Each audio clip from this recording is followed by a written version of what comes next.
British government made strong statements on Biafra agitation. The British High Commissioner to Nigeria, Paul Oakwright, has come out to say that the United Kingdom is in total support of United Nigeria, devoid of agitation for breaking away by some movements, notably the indigenous people of Biafra, IPOB. Oakwright, while making his statement, said Nigeria has achieved tremendous growth since its amalgamation in 1914 by the then Governor General, Sir Lord Lugard. He said since 1960, when Nigeria attained her full independence, there are lots of successes to be thankful for. The United Kingdom praised Nigerian government for bringing a lasting peace to Niger Delta. The UK strongly supporting the Nigeria federal government in its effort to push back and eventually defeat Boko Haram terrorist group that has ravaged the northeast region. The High Commissioner disclosed that UK supported the humanitarian efforts in the northeast to the tune of £80 million in 2016 and was still committed to doing more to assist in the area. So guys, I don't really blame people who are always accusing this British or UK British people that they are the problems we have in this country, because most of they brought the problem, and people always say they are always benefiting because of what they are benefiting. You know, at times I do like, what are they really benefiting and all of that, but with time you get to know that this whole thing is a game. You know, all of those things we can really just, you know, put them aside. But when the commissioner came out and begins to say that Nigeria has recorded success, is this what they call success? This is just a pure lie. This is just a pure lie. Maybe he would have just, you know, said something different. He would have just looked for something else to say, not telling us that Nigeria has recorded success. Which success? Like I asked, is this the kind of success they are talking about? Is this how a country is supposed to be? Things going upside down. If not that these guys they know what they are getting and gaining from Nigeria. You cannot be saying this. We are here. If people go to your country, the way our country is since 1960 to date, how many years is that? And we are still, you know, at this level, still crawling. You call this development. You call it success. Talk about what is happening in the northeast. You are saying they've recorded success. Those are the people deceiving them. How can these people? It's very, very annoying that you are saying Nigeria has recorded success with this kind of situation that we found ourselves with with us being the headquarters of you know, people living in abject poverty. Is that what they are telling us? No infrastructure on ground, no electricity, no potable water, no anything that you can really talk of that people, the masses, can really enjoy. People living in agony, see everything in disarray, and these people coming out to tell us this open lie, this white lie that Nigeria has recorded success. In what area? You are not talking of the social amenities. Electricity is not there as a country. We are still battling with or struggling with a 3,000 megawatts, 3,025, and you say Nigeria has recorded success. Our roads, nothing. Kidnapping here and there. Oh my goodness, this is acts of wickedness. For someone to be saying this, so to be saying this, these are the people deceiving them. And if you know, when people always talk about it, oh, it is these people that are controlling us, do they really put gun in on their neck to do otherwise? Do they encourage them to steal money, our money? They will go and stash it in their country, and when you are bringing the money, they won't say anything. But once you bring in the money, that is when they start seeing you. They wouldn't want to take that money back. Do they really tell us to steal money and all of that? Because the so-called leaders are working together with them because of their selfish interests, and they themselves, the interest, they are concerned about the interest of their country, not individual interest. But what we do here is our own individual interest, and they will help you as if they really like you. But you, people who are the so-called leaders, majority of them who are not wise, they will be falling into all of this. They will go and be buying houses in the UK. How many of these UK people have you seen coming to Nigeria to buy anything, to buy houses, to buy properties? Reverse is the case. You take your money, our politicians take our money, stealing even debt to their country. And once you bring it, they will tell you you can't take it back. They will see reason why they will tell you not to take it back, that you have done some things illegally. But that being said, how can you tell people not to agitate for separation if they want to go? What happened in the UK recently? They are talking of Brexit. Why did they themselves leave EU? They left EU because a lot of complaints here and there from their people, and they had to listen to the voice of the people.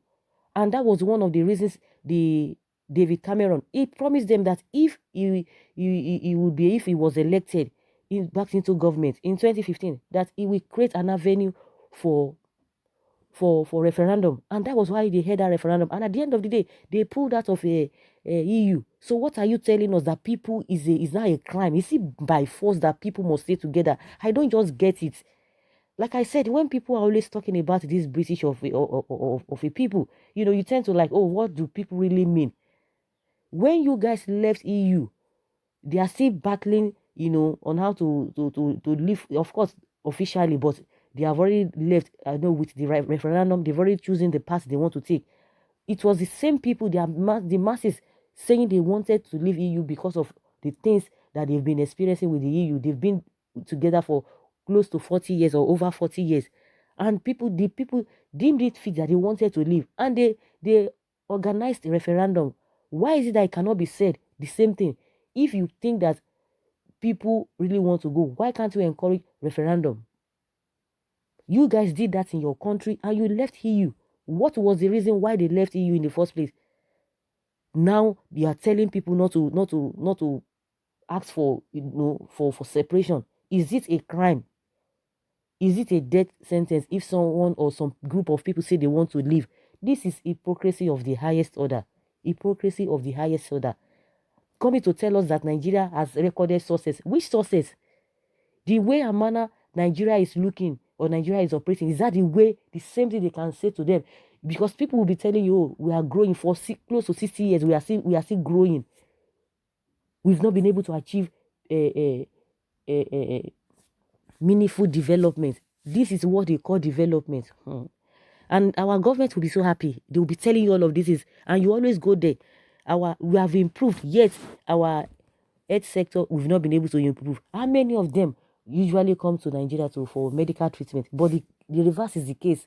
Bringing money, people coming to school in your country, you are making everything to be of a, to be more standardized. Yet you are telling us that Nigeria has recorded success. If this is what you call success, these people must be wicked. In my opinion, these people must be wicked. We don't have standard, nothing on ground. You are saying we have recorded sources. Even the issue of insecurity is a different ballgame entirely that we don't want to even go into, and they are deceiving them. You have just come to sing a rhetoric for them because they know what they are getting, they know what they are gaining, and you cannot dispute that. This is very, very shameful and embarrassing. Someone says here that Mr. Arkwright, or whatever he's been pronounced, you are not in Nigeria, so you can't tell our story. Of course, you will definitely defend the wickedness of your master's method out on the people of Nigeria. But soon, Britain will know that they are not God over Nigeria. Yes, not at all. Your fake business company called Nigeria will soon scatter for a better state that will drive growth of the African nation.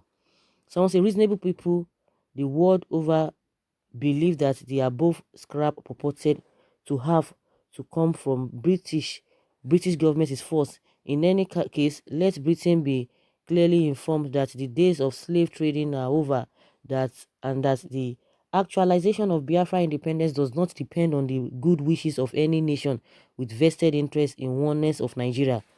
As long as the economic interests of Britain are guaranteed, even if the entire southern Nigeria should perish, this is the kind of nonsense one should forever hear from inconsiderate hardline slave merchants like Britain. To hell with her. The independence of Biafra is a foregone conclusion.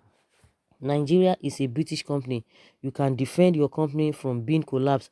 God pass you, Sha. One day it will collapse and fall. God must punish Britain and their generation for what they do against Biafra because of their selfish interest. God must hear the cry of Biafrans. As for the mortar Britain, God will deal with them, be it ever severely or for saying Nigeria has defeated Boko Haram. God will punish them for closing their eyes against killings and maiming in Nigeria just because of their demonic interest here. God will judge them for placing their interests above the kingdom of God and Church of Christ in Nigeria when they gave power to Hausa Fulani, who are Muslims and jihadists, through divide and rule, who want to wipe out Christians and Islamize them so that Islam will rule at the whole Africa. Somebody say, you Igbos lack respect, self-respect and discipline. Why can't you make your point without abusing anyone? Because change, please. As you support the killing in our land, so shall it be in your own country. Someone say the British Muslim man is of course is very, very annoying. Lots of people are not really happy with this. If you are telling us that Nigeria has recorded sources, hey, my goodness, this is a pure lie now. Recorded sources, they defeated Boko Haram, they've done this, they've done that, without social amenities on ground since how many years? And politicians are bringing our money to your country and you are happy about it, and you call these sources. Very, very unfortunate.